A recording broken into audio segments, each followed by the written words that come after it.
ومن أظلم ممن ذهب يخلق كخلقه فليخلقوا ذرة أو يخلقوا حبة أو شعيرة ما بقرات الفاجر والمنافق وأصواتهم وتلاوتهم لا يجاوز حناجرهم.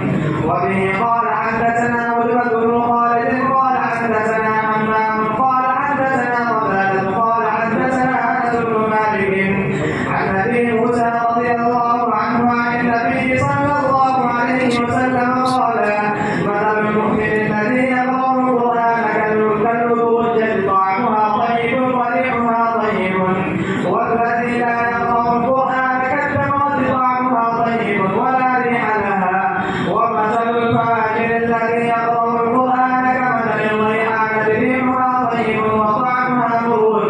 ومثل الفاجر الذي لا يقرأ القرآن كمثل الحنظلة طعمها مر ولا ريح لها.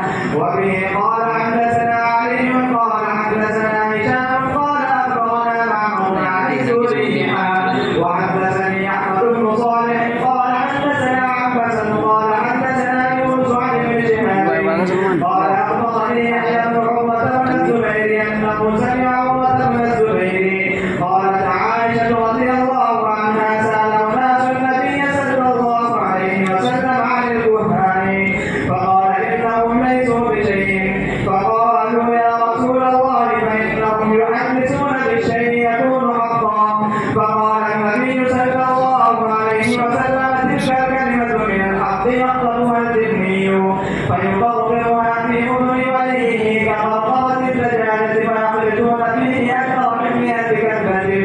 وبه قال حدثنا أبو النعمان قال حدثنا مهدي بن ميمون قال سمعت محمد بن سيرين يحدث عن معبد بن سيرين عن أبي سعيد الخدري رضي الله عنه عن النبي صلى الله عليه وسلم قال يقول الناس من قبل المشرق ويقرؤون القرآن لا يجاوز تراقيهم يمرقون من الدين كما يمرق السهم من الرمية ثم لا يعودون فيه حتى يعود السهم إلى قومه.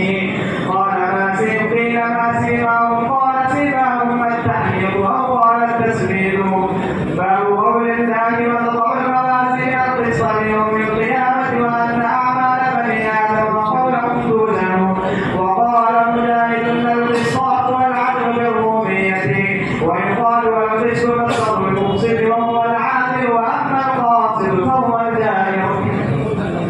وبه قال حدثنا أحمد بن هشام قال حدثنا محمد بن فضيل عن عمارة بن القعقاع عن أبي زرعة عن أبي هريرة رضي الله تعالى عنه قال النبي صلى